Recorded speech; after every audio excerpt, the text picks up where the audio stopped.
Why do you want me to build one of these? Because we love it. Corvette Suspension. This is approximately where the crankshaft output is. Did my race car give me an STD? And from there, it's all Automotive 101.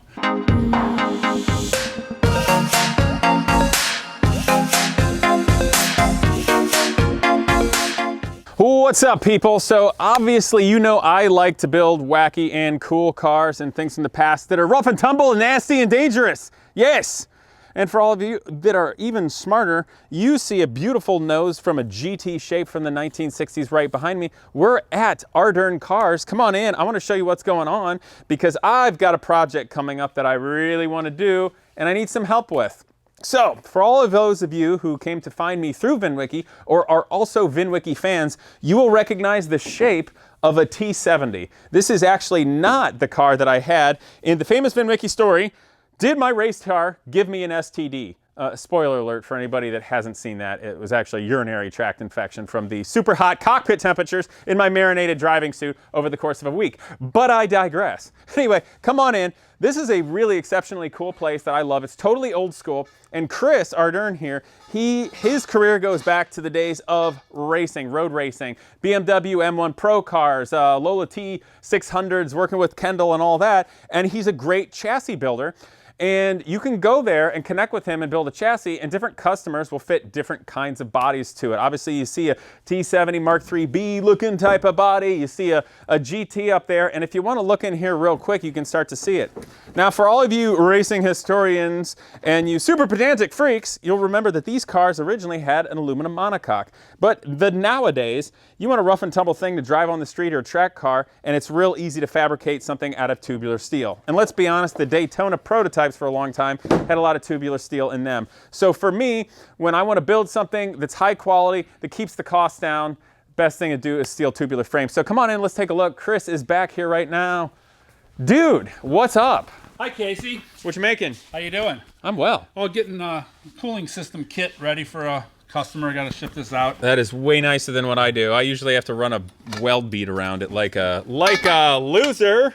So you got all the right stuff. Oh, we manage.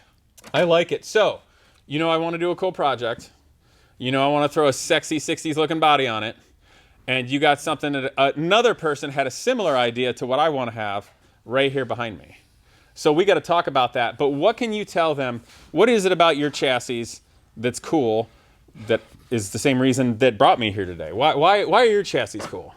Well, first off, they're not trick. They're basic, repairable race cars that we've started basically from scratch with a practical design using well-engineered, off-the-shelf salvage yard components. The C5 Corvette Suspension is readily available. Yeah, and the C5, when it changed from the C4, even the rear suspension, which this is, had upper and lower A-arms, where the C4 had, you know, trailing links. Conventional. Yeah, like the 60s. And it was the best thing they ever did. Well, you know, we call this chassis the ZSR chassis, zero scrub radius, which is the technology that the automotive industry started to adopt in the early 90s. And it's all because of the tires, because the new tires, a modern tire is like a race car tire from the 60s. Right, like if we look at this one here, I mean, there's not a whole lot of sidewall. These are, what size are these, Chris? Those are 315? 315, 45. These are 35. 35 17s. Yeah. And what you have, you've got a tire with no sidewall deflection. Back in the day, they had all that radical camber curve. Well, back in the day, these would have been 15-inch with a big sidewall, and they'd been bias ply. Bias ply. Yeah, and they had a radial. And the camber would have to change, 2 degrees through the camber arc, and those days are gone. Yeah. Because these sidewalls don't deflect. And so when we first approached this, do we want to have every rivet in the right spot like the original? No. No. What's the most popular thing at the auction block is a Resto Mod. Right. We had a Pontiac GTO in here. It was a Le Mans conversion that was all you want to custom. come over here? No, here, Chris. Sorry, LS, come on over here.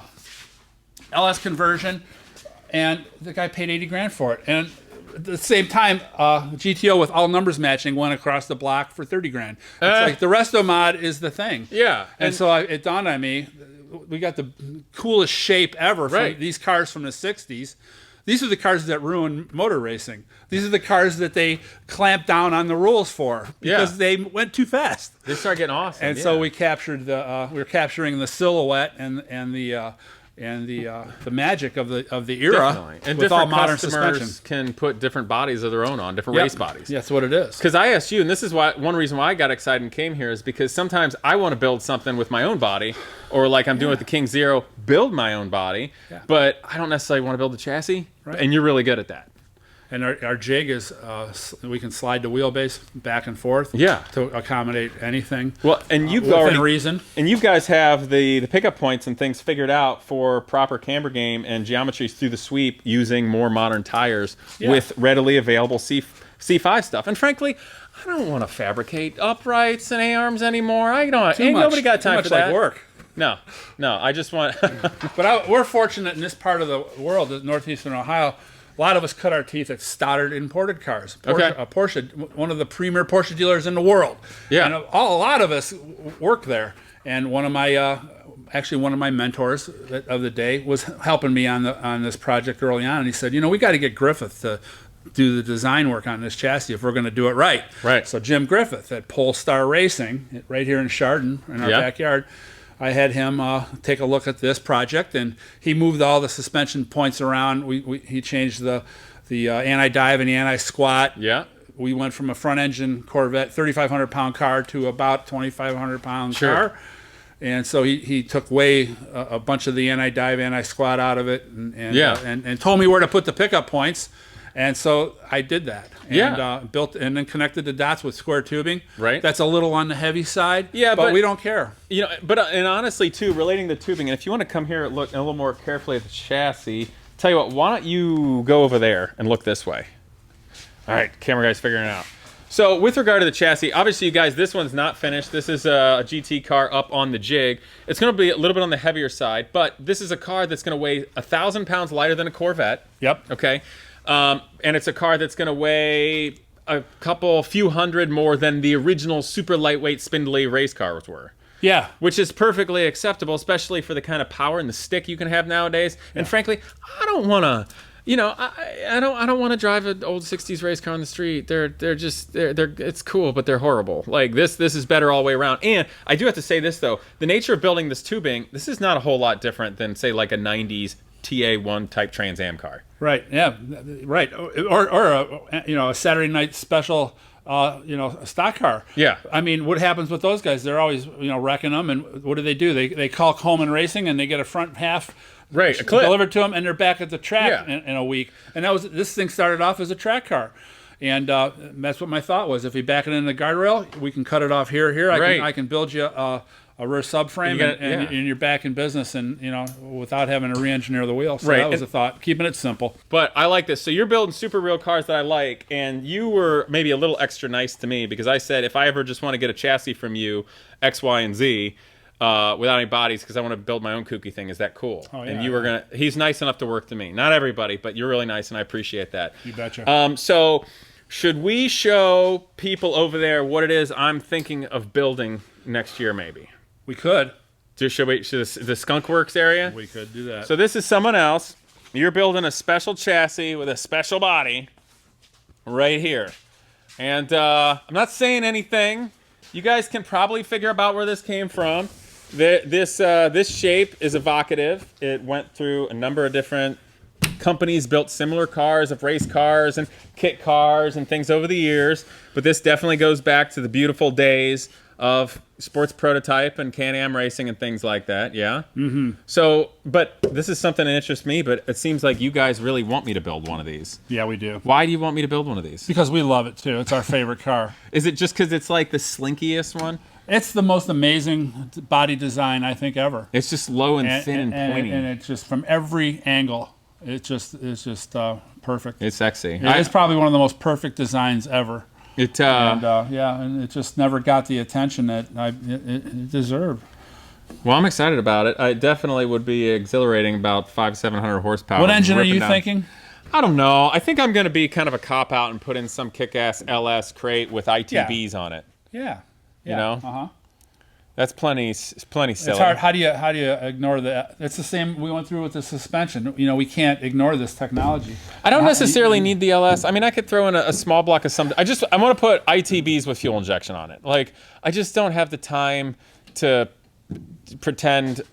You know, can I just go fast with a GM push rod engine already? Yeah. Well, sure you can. Are Right? you kidding? Yeah. With what you get for the bang for your buck. Right. With an LS motor, you can't build it. You cannot build an engine for what you can buy an LS motor for. Definitely. So it's hard to ignore it. That's true. So people can buy cars like rollers and like kits, so to speak, from you with different options. They can call you. The thing I like about what you've done and I've seen is they are pretty affordable for what you get. That's what we've been trying to do. They really are. Well, the big thing with these mid-engine cars has always been the transaxle and the suspension, but that was always and we were trying to bridge the gap between the Cobra replica and the the GT cars. And so now with using the water-cooled Porsche transaxle, Wait, what? Water-cooled? The water-cooled Porsche. Wait. Oh, the water-cooled engine. Not the water-cooled. Yeah, the The water-cooled. transaxle's not water-cooled. Yeah. Okay. The transaxle out of the water-cooled Porsche. There you go. Okay. Yeah. Well, maybe that's a new idea. 986 Water-cooled to Porsche 97? transaxle. No. Yeah, Maybe. the 996, 997 transaxle is. They're pretty decent. Every time I need one, I can find one on eBay for $1,800. Yeah. And they ship them for free. Yeah. And they were cable shift. Yeah, that's easy to do. Rear engine car. We take them and we flip them upside down to get the drive shaft angle up where it needs to be. That's a mock-up of a Mendiola, though, so for everybody that recognizes it, okay. We'll pop the hood on one of these. Okay. They both have the Porsche trannies on them, but it gets the drive shaft angle up where it wants to be. Back in racing, we used to take Porsche 915 gearboxes and like the GTU, so you get it nice and low. and we flipped. That was the big trick that Dennis Ossie, one of my drivers that I work for, who's my hero, one of the unsung heroes of all time, but. Their idea was to flip the 915 gearboxes, and you have to grind, and those aren't that strong either. Yeah, but with the GTU car, that's what they did. Okay. And it was a hot setup. But now we just do it, but we take a rear engine car and make it a mid-engine, it automatically works. Yeah, without you're right. having to mess with the ring and We pinion. can show you what that is we're talking about here, guys. So come on over here. Look straight at it. Yeah. So here's a mock-up motor. You might have to get it a little lower. This is approximately where the crankshaft output is. It's the input of the transaxle. And with a transaxle, your output flanges for the half shafts to drive the wheels are either going to be above that or below it. And if the this is a Mendiola, but in the Porsche street cars, if it was flipped the other way for rear engine, the output flanges would be down here, which means your motor gets mounted really high. So the nice thing about the Porsche transaxles are when you flip them, the output shafts end up here. The reason you flip them is because they're a rear engine configuration of a 911, and then you put it in a mid-engine configuration. The fastest way is just like your HO slot cars when you're a kid. You flip the ring gear around on the axle and it'll run backwards. So basically that's what happens. You want your car to go forwards and you're running mid-engine, you need to flip over the transaxle, release the ring gear in a Porsche thing. Long story short, it gets these flanges there and gets the mower lower. And the conversion involves taking a pair of pliers and ripping out the vent. And that hole is the right size tap for a quarter-inch pipe plug. We put grease on the pipe tap the hole for the vent. Really? That's your new drain plug. And then we take the drain plug and drill a hole in it. Or if we want to be trick, we put a piece of arrow clip on it. And then you just have to, and that's your vent. You just, since it's a little bit different, the sealing, you just have to figure out the proper oil level so you don't overheat it. That's it. I just tell them to put an extra quart in it, and we have had no trouble. And so very cool. And then with the fact that they're cable shift from the factory, because all these cars are cable shift. Yeah, not this though. We just make longer cables, come to the back, and everything works. Well, super cool. And I see some body work around here. This is for the secret stealth project I'm thinking of. And Skunk Works. Another GT back here. There's some real trick back there. Yeah, you doing? That's a front of a Baja Beetle or something. That's a Volkswagen, yeah. That's cool. My friend's got a race car.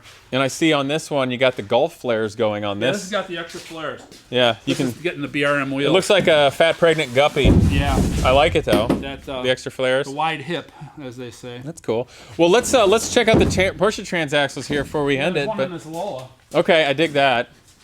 This Lola is the same color as mine was. It really is pretty exciting.